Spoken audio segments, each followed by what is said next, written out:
He walked off the 18th green at the Junior Invitational staring at the ground, his scorecard showing 26 strokes over par, his name sitting dead last on the leaderboard.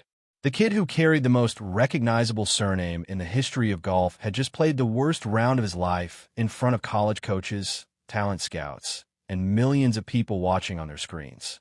For 3 straight days, he never touched a club. He ignored every phone call. He stayed locked in his room. And when he finally came out, he said something to his father that stopped Tiger Woods cold. "I don't know if I can keep doing this."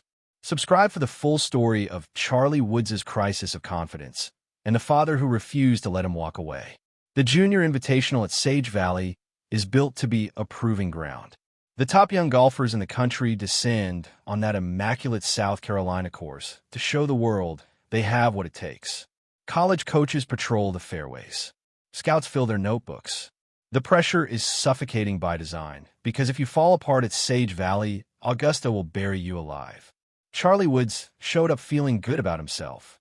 He had committed to Florida State just weeks before, made his own call instead of following the path to Stanford, and signed with a top agency that already had stars like Will Zalatoris and Sahith Theegala on its roster. Everything pointed toward a bright future. Then it all unraveled.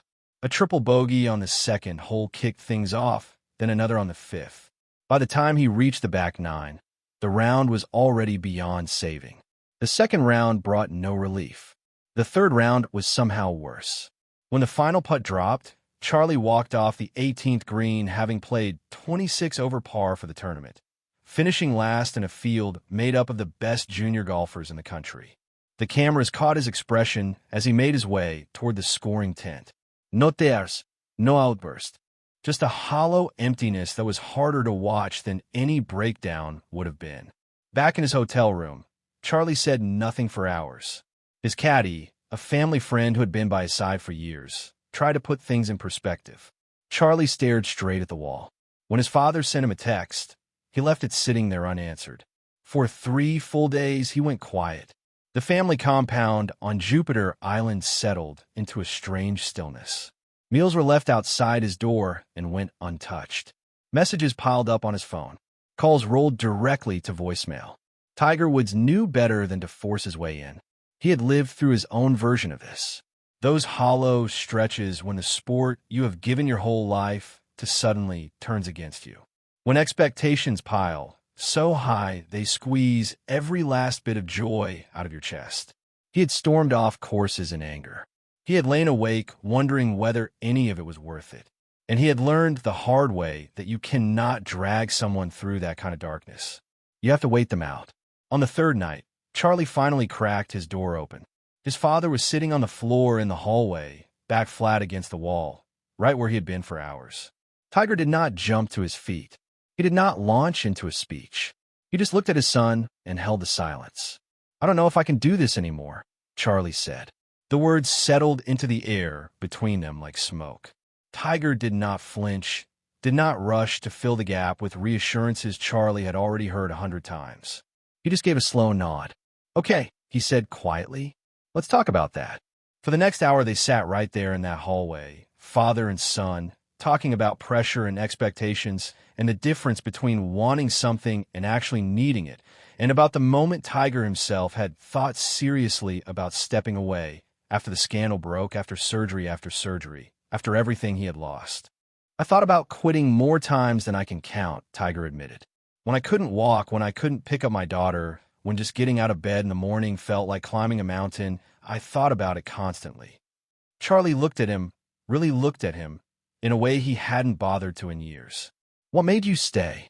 Tiger smiled, the kind of smile that doesn't make it all the way to your eyes. Your sister.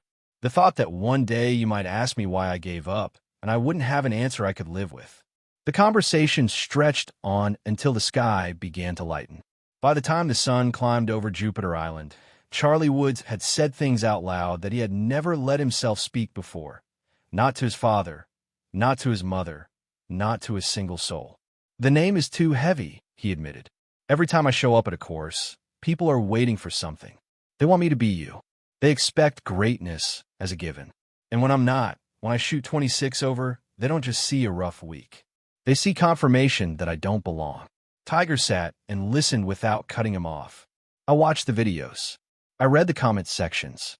People say I only got into Florida State because of you, that my ranking is inflated, that I'm just coasting on your legacy. Charlie's voice broke a little. And the worst part is that sometimes I sit there and wonder if they're actually right. Tiger's jaw went tight, but he kept quiet. When I'm standing over a putt, I'm not just thinking about the line or the speed. I'm thinking about what happens if I miss. I'm thinking about the headlines. I'm thinking about letting everybody down. Charlie finally met his father's eyes. You never had to deal with that. You were the one everyone expected to win. You didn't have to live inside somebody else's shadow. You were the shadow. The words landed hard. Tiger could have pushed back, could have walked through his own list of pressures and failures and private suffering, but he didn't. He just nodded. You're right. I don't know what it's like to be you. I don't know what it feels like to carry a name that isn't fully yours yet. But I know what it feels like to believe you're not enough. He reached into his pocket, pulled out his phone, and scrolled until he found a photograph Charlie had never seen. A teenage Tiger Woods, 16 years old maybe, slumped on a bench by himself, face buried in his hands. That was after the 1993 Junior Amateur. I shot 79 in the final round and lost by 5 strokes. I sat on that bench for 3 hours telling myself I was a fraud, that my father had wasted every sacrifice he ever made for me, that I was never going to be good enough. Charlie stared at the image, genuinely stunned. I have never shown that to anyone. Not your mom, not your sister, not the millions of people who assume I came into this world with a club in my hand and a trophy waiting on my nightstand. I have carried that photo for 33 years to remind myself that doubt comes with the territory. The greatest players who ever lived have sat on benches just like that one. He put his hand on his son's shoulder. You are not a failure because you had a bad tournament. You are not a fraud because strangers say cruel things online. You are a 17-year-old kid trying to figure out who he is while the entire world stands there and watches. That is not weakness. That is courage. Charlie didn't say anything back, but something shifted behind his eyes for the first time in 3 days. The sun was going down over the practice green at Medalist Golf Club when Charlie Woods finally picked up a club again. 5 days after the worst tournament of his life, 5 days buried in silence and doubt and conversations that stripped him raw, he stood over a straightforward 3-foot putt and tried to remember what it felt like to love this game. The first putt slid past the hole. He reset and missed again. By the 10th attempt, his hands were trembling, not from nerves but from pure frustration. A putt he had drained thousands of times, a motion his body had been running on autopilot since he was barely old enough to stand, suddenly felt completely foreign. His muscles wouldn't cooperate, and his mind refused to go quiet. Tiger stood at the edge of the green, hands deep in his pockets, not saying a word.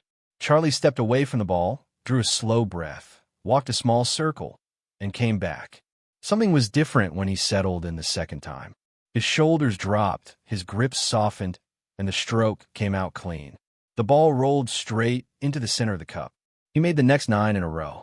When he finally looked up, his father was smiling, not the polished smile built for cameras and sponsor events, but something genuine and unguarded.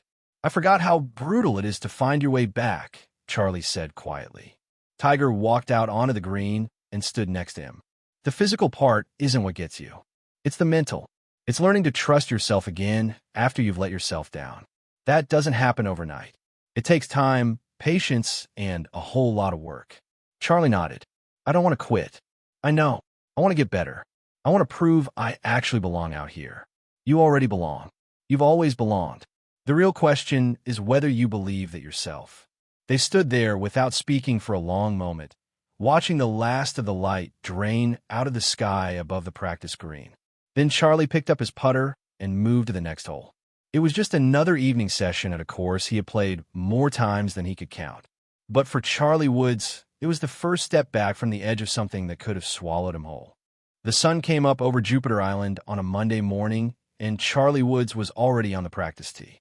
Not because his father told him to be there, not because his coach was expecting it, but because he genuinely wanted to be. It had been 2 weeks since the Junior Invitational fell apart. 2 weeks since he stood in a hallway and told his father he wasn't sure he could go on. In that stretch of time, something real had changed inside him. The weight of the Woods name hadn't gone anywhere, but it had stopped feeling like a burden and started feeling like something closer to a purpose. His phone buzzed with a message from his mother. "Ellen, proud of you. Keep going." He smiled, slid the phone into his pocket, and got back to work. The comeback was never going to happen all at once. More bad rounds were coming. More doubt. More nights when giving up would feel like the smarter choice. But Charlie had learned something during those dark days that no scorecard and no tournament could ever teach him. The voice telling him he wasn't good enough was not the truth. It was just a voice.